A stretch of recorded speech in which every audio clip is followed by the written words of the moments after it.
Born straight.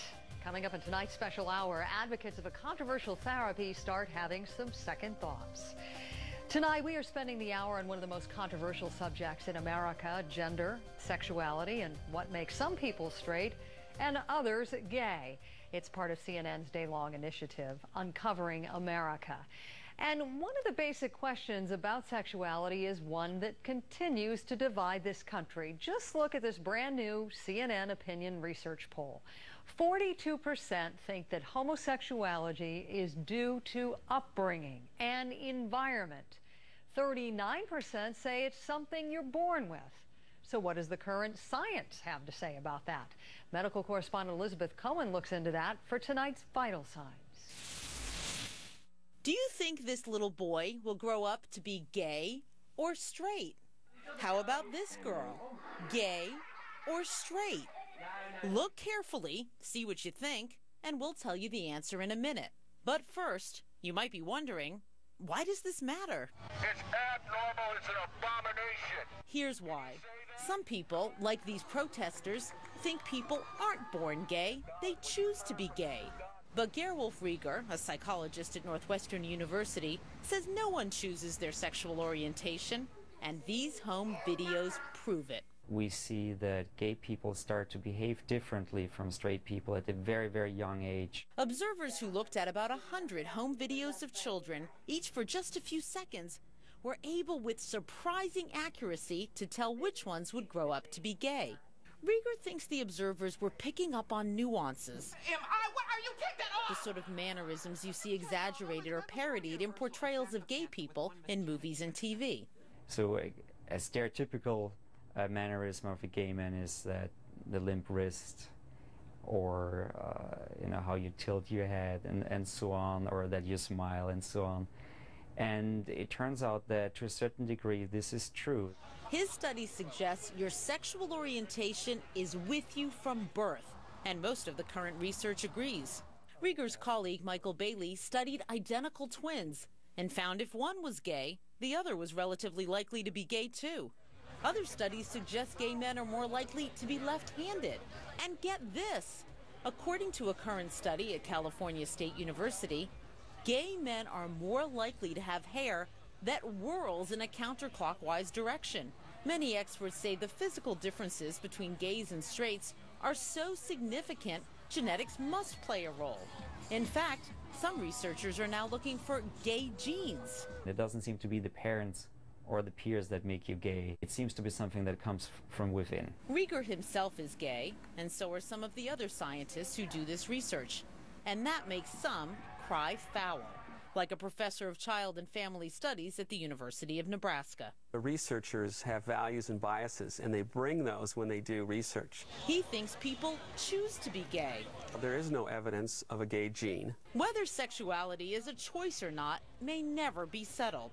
But in the meantime, here's the answer to the quiz. She grew up to be straight. He grew up to be gay.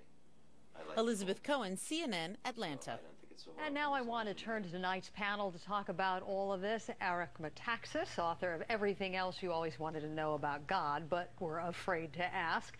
Psychiatrist Justin Richardson from Columbia University, and Sean Kennedy, features editor for The Advocate, a magazine focusing on gay and lesbian issues. Glad to have all of you with us tonight. So, Sean, what do you think about the idea that someone could have told that you were gay when you were 4 or 5 years old simply by the way you carried yourself? Well, apparently that's what the new science is telling us. I mean, it's a little bit shocking, but in other respects, it definitely dovetails with what many gay and lesbians have been saying for years, that they knew when they were 3, they knew when they were 4, they knew when they were 5 that they were gay or lesbian. And I think that if there's science that's now showing that people, can perceive them as gay or lesbian at that early of an age, I just think it just makes sense to me. It's pretty consistent. But you all saw what the prevailing public opinion is. I'm going to put that statistic up again to show that 42% of all Americans polled believe that you're gay due to upbringing, environment, and less to do with how you're born. Eric, what do you think of that? Do you think it's a mistake to believe it's nurture and not in the genes? I think it's really complicated, but I honestly don't believe people are born gay. I think to say that it sort of smacks of determinism. It's telling you what you are, and I think that you have to be careful about that. I think that people can be on some level what they want to be. It is complicated, but the idea of telling somebody you are this or you are that, it feels funky to me. That. Sean said he knew. Well, no one told you were gay, right? No one told me I was gay. No one probably told Eric that he was straight. You know, I mean, we are straight, we are gay. Actually, my wife did tell me today, earlier today. It's my birthday. I told her to tell me.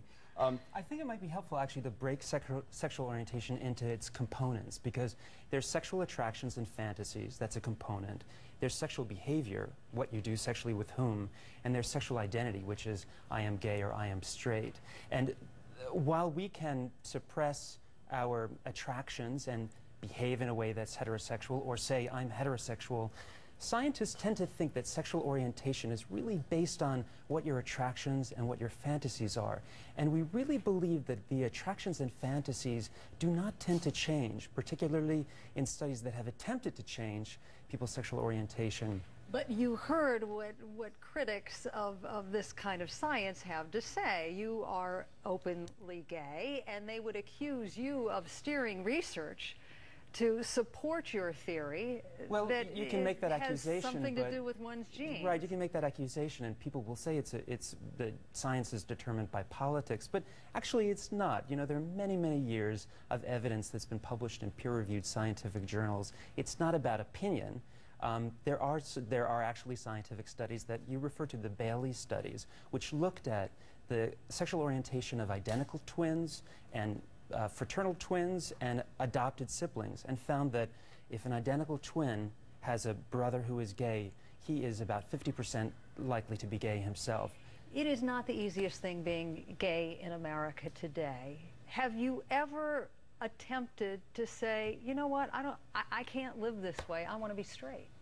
Well, I'm sure, just like many, gays and lesbians, and when they're first coming out to themselves and to others, I mean, that's definitely a thought that goes through and went through my head, certainly. I mean, in part because we're living in a culture where people are still saying that, you turn gay, that you're not born gay. I mean, it's that kind of, anti-gay, it's hostility in a way that just makes people, they don't want to be gay because of that, but it doesn't mean that they don't want to be gay because they're gay. I mean, it's the external, discrimination that's out there, and I think that's what this really comes down to when you're talking about nature versus nurture. I think it's a kind of discrimination that gay people suffer that straight people don't, because nobody ever asked straight people whether they were born straight or whether they became straight because of nurture. Do you know what I mean?